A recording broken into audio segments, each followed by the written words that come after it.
Oh, hey, I am so incredibly excited to start this series, and I have waited 2 years to start this series, and so today we're starting the series Reconstructing the Rubble. And I had someone ask me last week, they said, what chapter in the book should we have read to in order for today? And it's chapter 8, and so some of you, no, I'm just kidding, I'm not gonna, some of you had some PTSD from high school years in AP English and all that other stuff. I didn't mean to wish that upon your life again.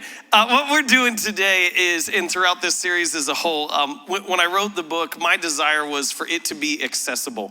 That I had this burden for people who had walked away from faith, and their response days or even years later was, I lost my faith and I don't know how. And so when I wrote the book, the desire was to go, I want to at least show you how, should you desire to walk your way back to faith. And my goal was to, in essence, leave signposts along the way to say, this is how you got here. And so you'll at least know your way home should you choose to come back home. But in my desire for it to be accessible, I left a lot of stuff out. I wanted people, when they picked up the book, to go, oh, I could read this. Like, I could read this. Doesn't seem that heavy. I could read this. Some people write books to show people how smart they are. And if I had that intention, I assure you the book would be even shorter than it currently is right now. But with leaving the stuff out, in this series, what we're going to do is we're going to run a parallel line onto the theme of the book. So this is completely different content, but is focused on the same ideas. And so if you've read the book, this will be brand new. If you haven't read the book and you track throughout the series, the book will be brand new. If you do pick up the book, we sell them in our coffee shops or online at behope.church. Come middle of March, it will be available through Amazon and all other book retailers, stuff like that. If you rate and review, it helps us get the word out. And I say that not as a desire to sell books, but because I really, really believe in the message and the importance of faith in our lives. And so that gets us to today. And today, I just need to give you a heads up. Today is not a sermon. Okay, some of you are like, whew, thank goodness. I don't know what we do every week anyway, so just go for it. If you were here last week for Super Bowl, you're like, well, that wasn't a sermon either. How many times do I have to come to church before we actually have a sermon? Today is not a sermon. Today is an introduction to the series as a whole. I have one verse in the entire message, and in our Saturday night service, I missed it, and in the 9 o'clock, I almost missed it as well, okay? So one verse, and I've skipped it once and almost skipped it the second time. And so this is an introduction, and I need you to know just my bent. I am a preacher by trade, but a philosopher at heart. And so when we get into ideas and stuff like that, I just get so geeked out. Like I get so pumped up with ideas that I think are unique and new. And so I need you to know that, because what we're gonna talk about today is it's a little bleak at times. Like it's a little frustrating and a little hard to imagine at times.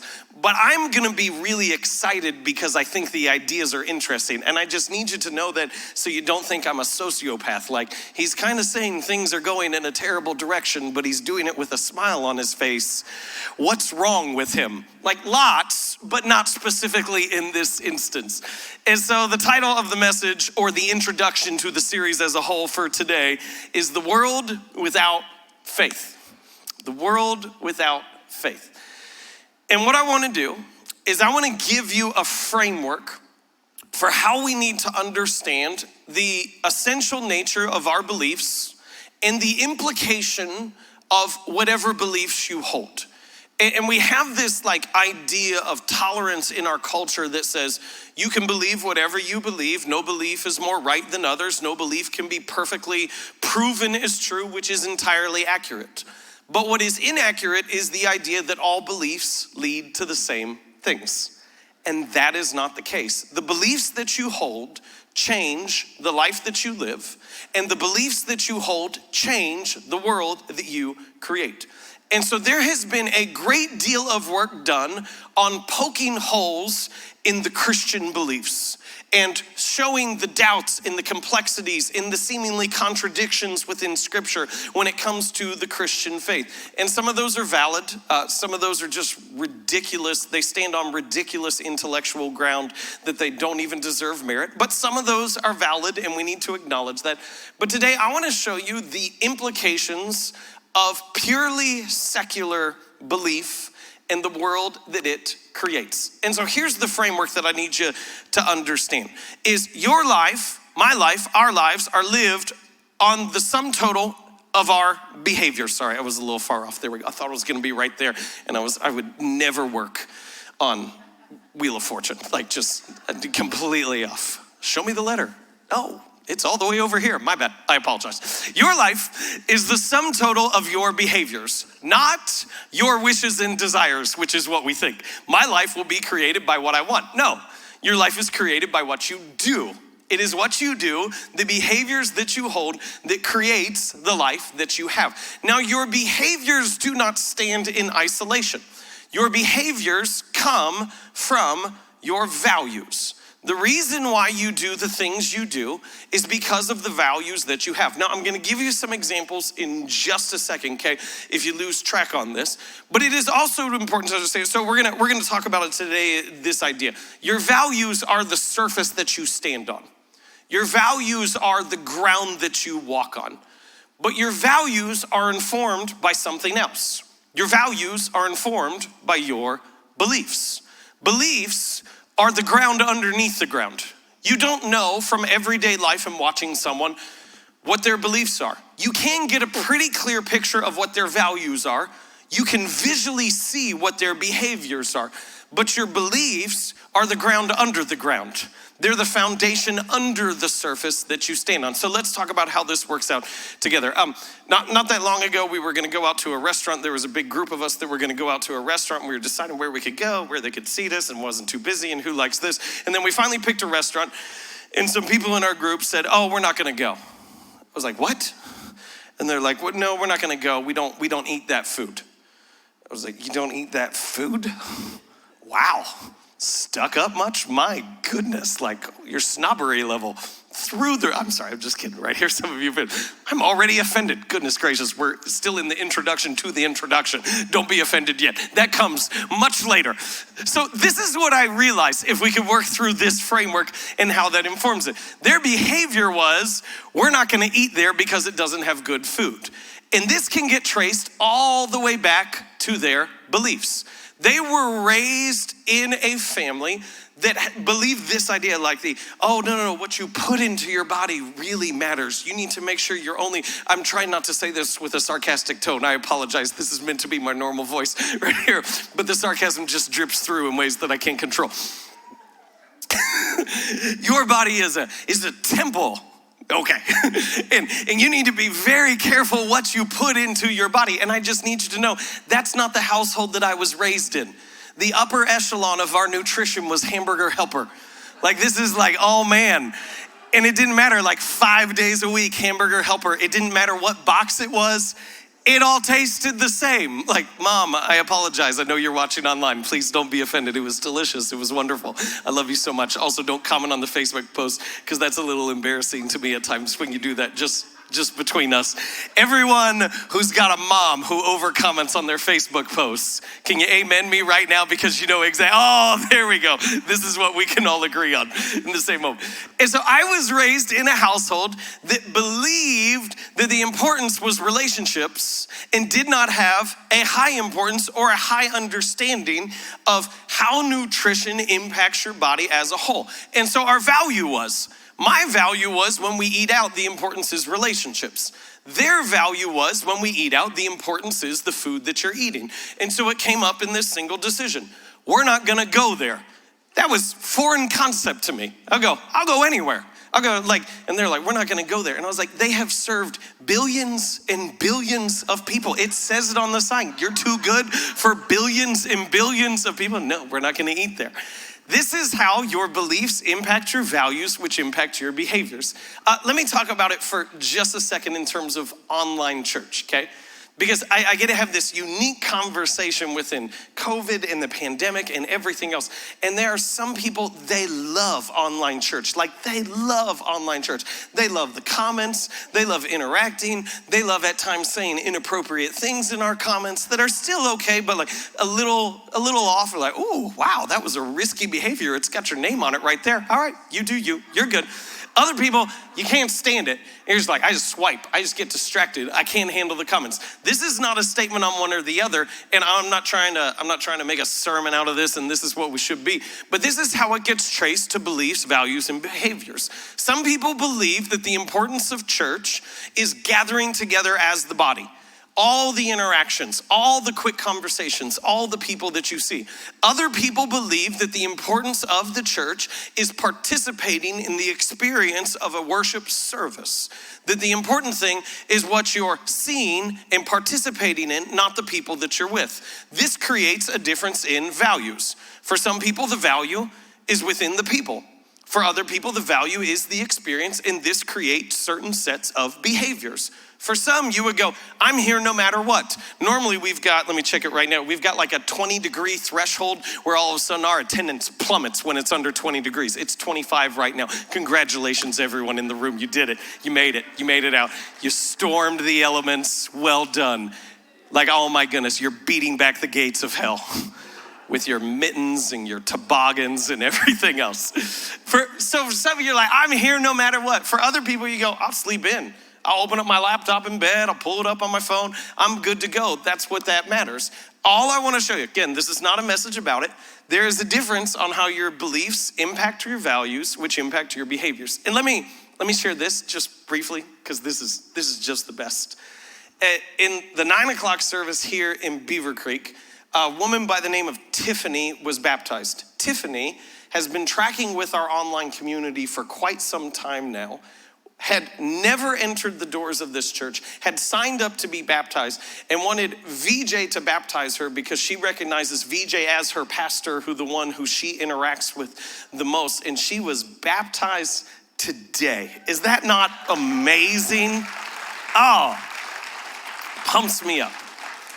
Now, this is where this framework gets really, really important, is because we live in what is known as post-Christian America. This is just commonly understood. We live in an age in which you should not assume that someone has Christian beliefs.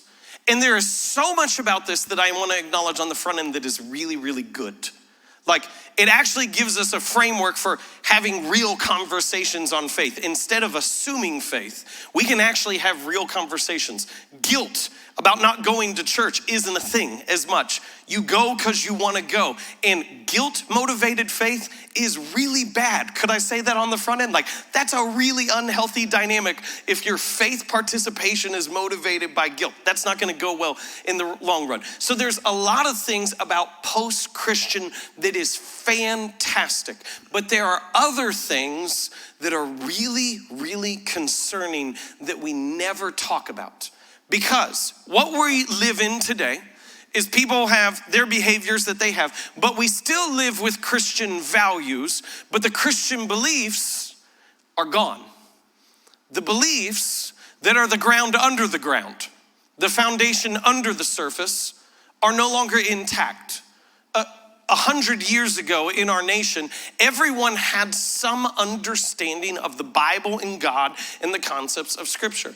And we've told this story before. My wife for 10 years invited her friend to church. If you thought you've gotten rejected a lot inviting a friend to church, she did it for 10 years, consistently invited her.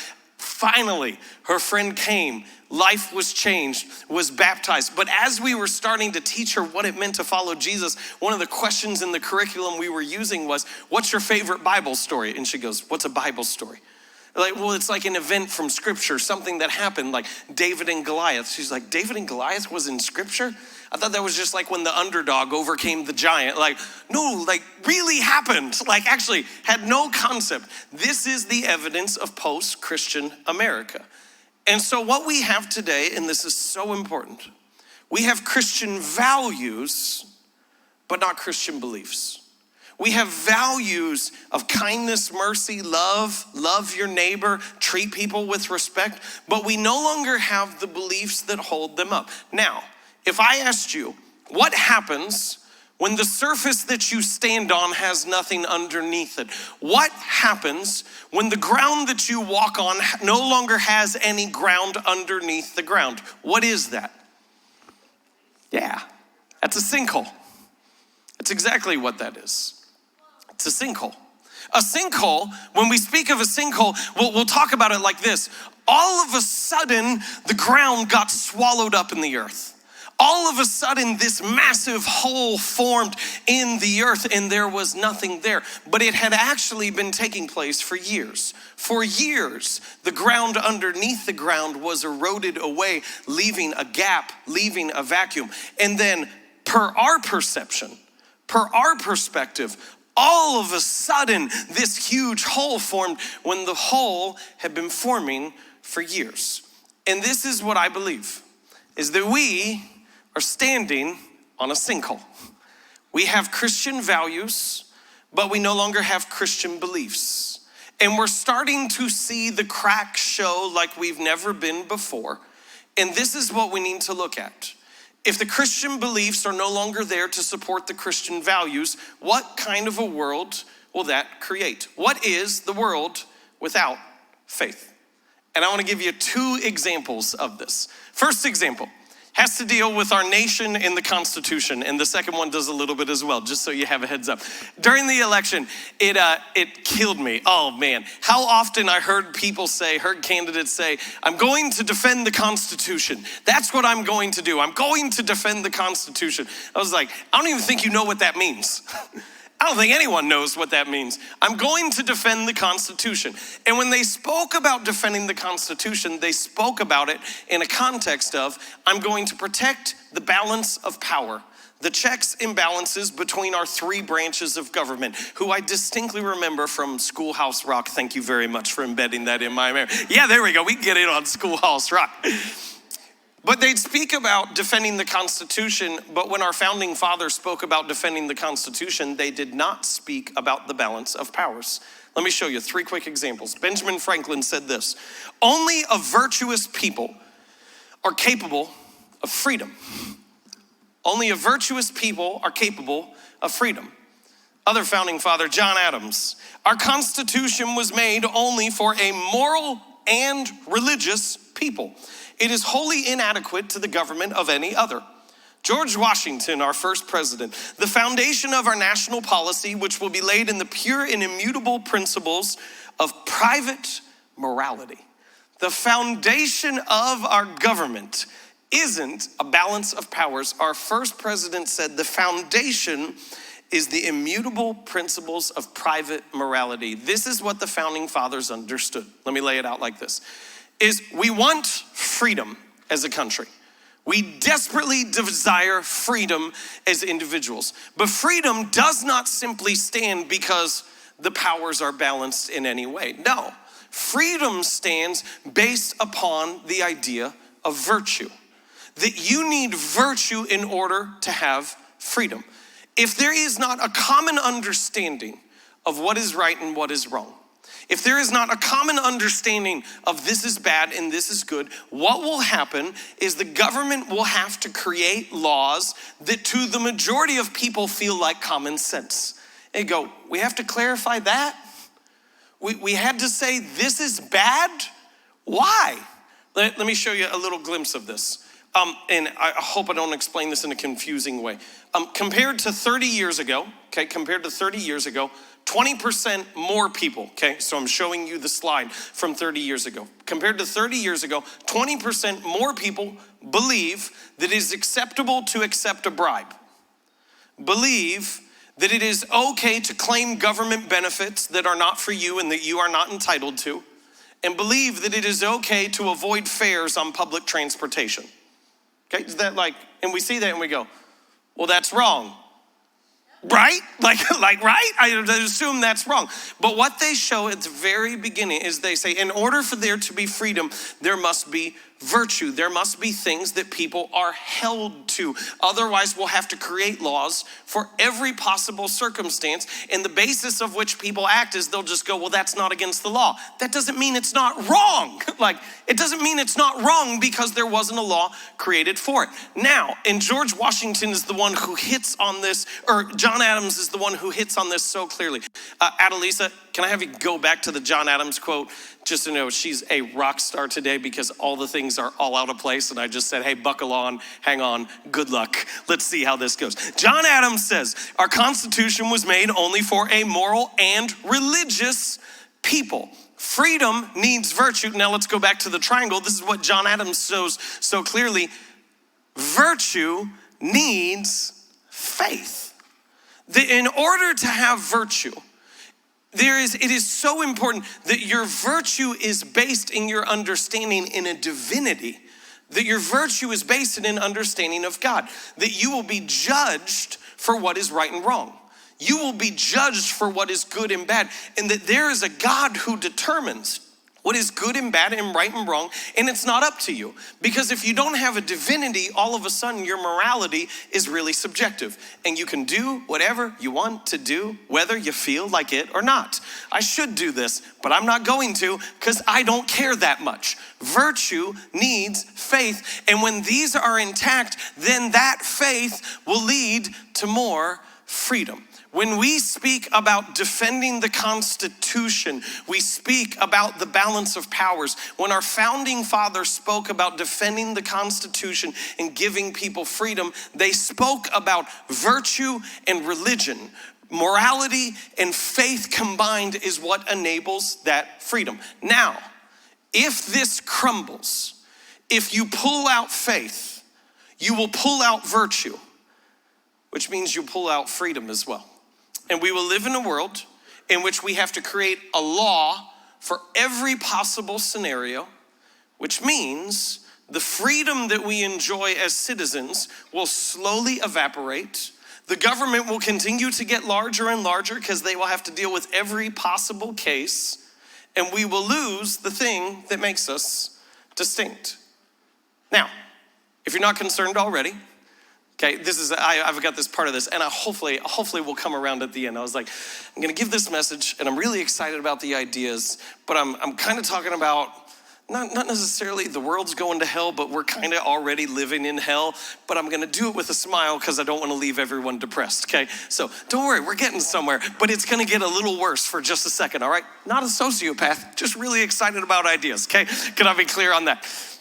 This has to do with how we understand creation. So this is what I need to do. And I'm gonna spend 2 minutes explaining something that honestly should be like 10 weeks.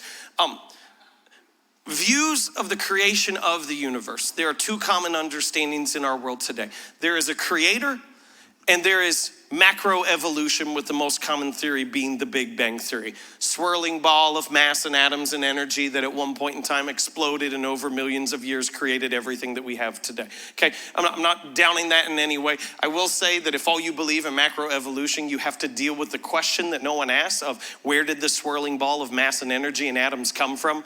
Because the most common answer is, well, it just always was. And I was like, well, I don't have enough faith to go with it just always was. I can believe in a God that feels easier than that. I don't mean to get preachy in that moment. But this is what I need to talk about, okay? Most people live with a combination of the two theories. Most people functionally live and they go, yeah, I believe in some stuff of evolution, but I also believe there is a creator, which is fine, okay? I need to get to a point, and I need you not to get stuck on something in between. If you're someone who you believe, like you are dead set, the only way that there was creation is God created in 7 literal days, and I reject anything else, just don't get stuck or like plug your ears right now, because I'm really gonna mess you up in just a second, okay? And I don't want you to get stuck on this, because what we're gonna get to is more important. Like Genesis 1 is a poem.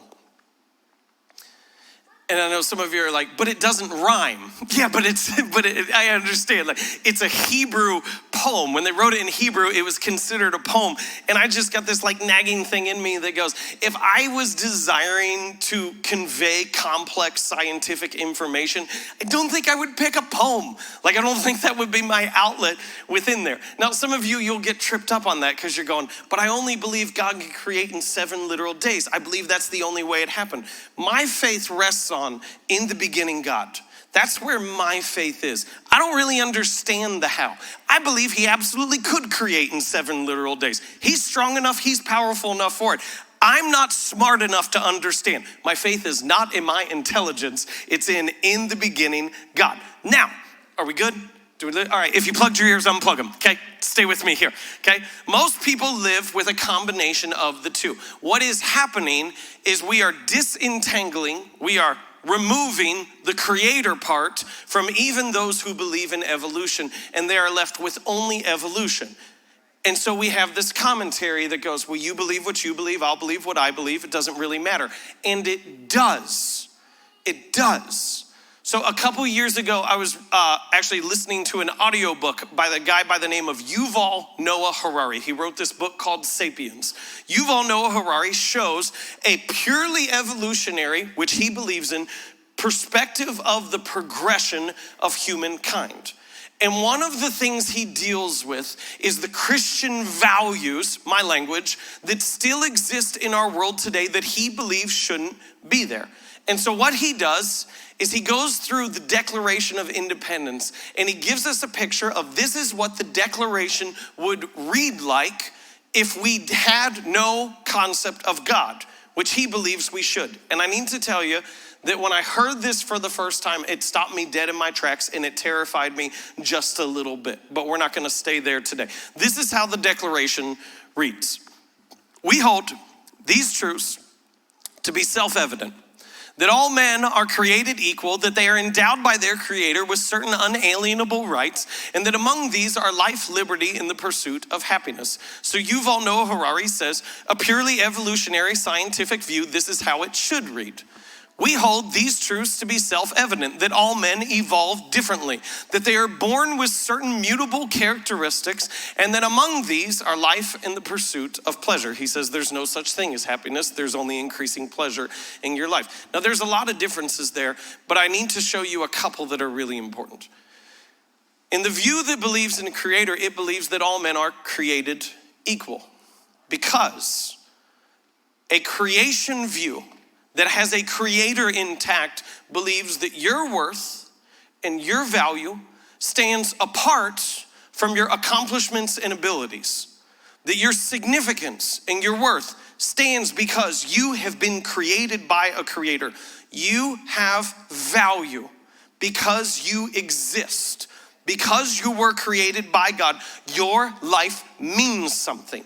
And so when we are created equal, and we are endowed with certain unalienable rights. There are rights you have as a human being that can never be taken from you. And those rights, the foundation that they stand on is not how beautiful and wonderful you are, which is such good news. Those rights stand on the fact that God created you. Now, if we take away creator, we take away created equal, and we're left with evolve differently. And when we evolve differently, we're gonna come back to that in just a second, we are left with mutable characteristics. Mutable meaning liable to change. This is what that means. You no longer have rights. You no longer have rights that can't be taken from you. And your rights, this is where I don't want it to be too doom and gloom, but this is really important that we understand this, okay? When you believe in a purely evolutionary view with no creator in there, and we go, well, we all believe things, it doesn't really matter, but it really, really does. It really does matter, because it creates the values that you have, which create the life that you live. And all of a sudden, your rights are taken away. One of the central tenets of evolution is the idea of natural selection. Natural selection is more commonly referred to, if I could take you back to biology and everything else, all those classes, is commonly referred to as survival of the fittest. The way in which we evolved as an animal kingdom is the strongest, most powerful, most intelligent beat out the weakest. And all these other ones who were the weakest were exterminated. They were gone. They died off. So here's the hard thing, is we live in a world, Annalisa, will you put back up my behaviors, values, beliefs, those three again? We live in a world that has this value, love your neighbor. Or we phrase it like this commonly in secular world, be kind. Why? No, I just really, why? Why should we be kind? Because if we believe in survival of the fittest, then the teacher has no authority to look at the second grader and say, you shouldn't have pushed them over and taken their lunch. The teacher should look at them and say, do it, take their lunch too. You're the strongest, we need you to advance. I know this sounds morbid and absurd, but these are the implications of those beliefs. And there has been so much that has been done to poke holes in Christianity, and we need to take a second and poke some holes in secularism and to go, what kind of world does this lead to? Like, if we don't have rights and we don't have inherent value, because our value and our rights comes from the fact that we were created by a creator, how does that lead to living the lives that we live? Be kind? That's stupid. Like, be kind doesn't make sense when we believe evolve differently has led to survival of the fittest. My concern is this, is we're sitting on a sinkhole.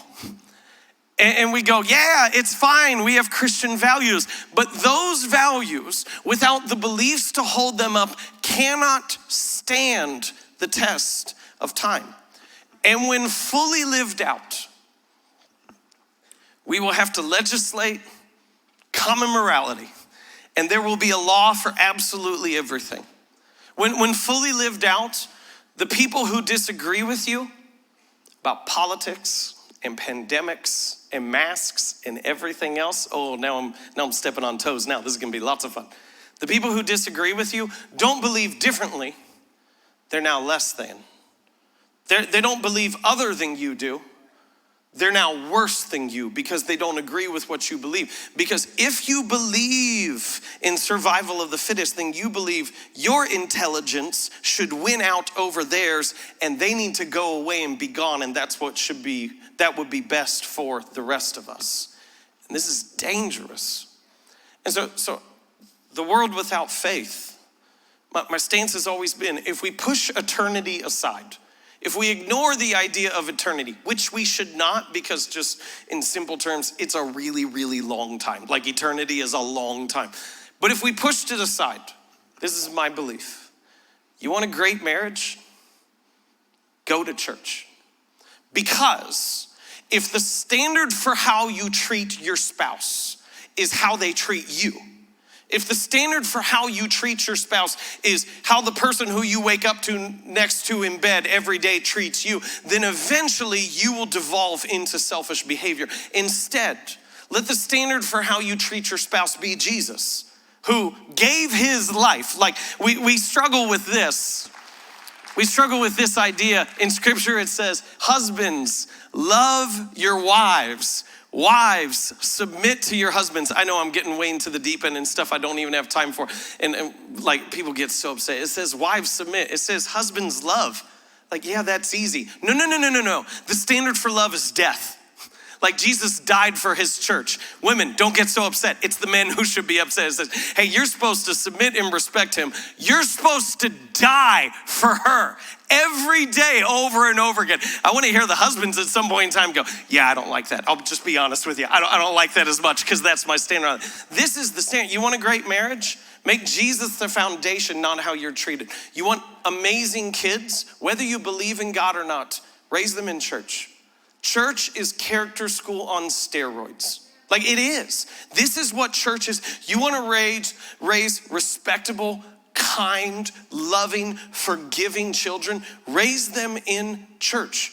If you are so patriotic That you are like cross in one hand, American flag in the other, and that American flag sometimes gets a little higher than the cross, and that's a little bit of idolatry that we'll deal with at a later date that we need to talk about at some point in time. But that is where you are. The founding fathers of our nation says, be religious.